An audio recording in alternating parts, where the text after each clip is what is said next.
ওই বিদ্যুৎ উৎপাদন করে কি হবে, কমাতে হবে বা এসব কথা বলার কোনো যৌক্তিকতা নাই।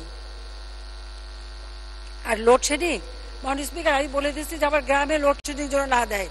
এই গুলশান, বনানী, বাড়িধারা এইসব বড় লোকদের এলাকায় 2000 মেগাওয়াট লোডশেডিং দিয়ে তাদেরকে মনে করিয়ে দিতে হবে যে এখন এয়ার কন্ডিশন, গাড়ি, বাড়িতে লিফট ইত্যাদি যে আরাম আয়েসটা, এটা যে আসমান থেকে পড়েনি, এটা যে আমাদের করা, সেটা মনে করায় দেওয়ার জন্যই অন্তত লোডশেডিং ওইসব বিত্তশালীদের দিতে হবে।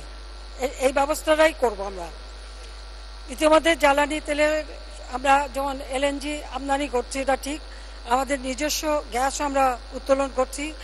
আওয়ামী লীগ সরকার আসার পরেই আমরা বাপেক্সকে শক্তিশালী করেছি। 3টা 3 ডাইমেনশনাল রিগ আমি কিনে দিয়েছি, তাদের ট্রেনিং করিয়েছি। কাজে এখানেও আমাদের গ্যাস অনুসন্ধান, উত্তোলন দেশি বিদেশি সব ধরনের ব্যবস্থা সম্মিলিতভাবেই করা হচ্ছে। পাশাপাশি সমুদ্রের থেকেও গ্যাস উত্তোলন বা তেল পাওয়া যায় কিনা সেটা আমরা দেখব। আর সেই সাথে সাথে জ্বালানির খাতের সমস্যা সমাধানে আমরা ভারতের থেকে পাইপ লাইনে তেল আমদানি করছি। এটা এখন পার্বতীপুর আসছে, এবার আমি কথা বলে এসেছি এটা নাটোর পর্যন্ত যাতে পাইপ লাইনে এই তেলটা নুমালীগড় থেকে আসে সে ব্যবস্থা আমরা করে দিচ্ছি। আমাদের জ্বালানি নিরাপত্তা নিশ্চিত করবার জন্য আমরা বিভিন্ন পদক্ষেপ নিচ্ছি এবং জ্বালানি তেল যাতে মজুদ থাকে সে ব্যবস্থা আমরা নিচ্ছি। আর এবছর জ্বালানি উন্নয়ন তহবিলে 100 কোটি টাকা বরাদ্দ রাখা হয়েছে। বিদ্যুৎ ও জ্বালানি খাতে বর্তমানে যে বিপুল পরিমাণ ভর্তুকি হচ্ছে, ধীরে ধীরে ভর্তুকি তো আমাদের কমাতেই হবে। কারণ এই খাতে কেন ভর্তুকি দেবো?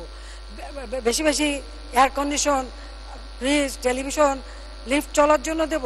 তা তো দেবো না। আমার দেশের মানুষের ভাগ্য পরিবর্তন যেটা দরকার আমরা সেটা করব। সেই জন্য যে যত বেশি ব্যবহার করবে তাকে উৎপাদনের যে খরচ, সেই খরচটা অবশ্যই দিতে হবে। কিন্তু আমরা হঠাৎ করে করছি না, ধীরে ধীরে এটা সহনশীল করে করা হচ্ছে। কিন্তু যাতে মানুষ পায় বিদ্যুৎ, সে ব্যবস্থা, নিরবচ্ছিন্ন বিদ্যুতের ব্যবস্থা এবং জ্বালানি ব্যবস্থা ইন্ডাস্ট্রি চালানোর জন্য সে ব্যবস্থাও আমরা করছি। এখন তো সব জায়গায় আমাদের ভর্তুকি, এলএনজিতেও আমরা ভর্তুকি দিই, কিন্তু ভবিষ্যতে সেই ভর্তুকি দেওয়া হবে না।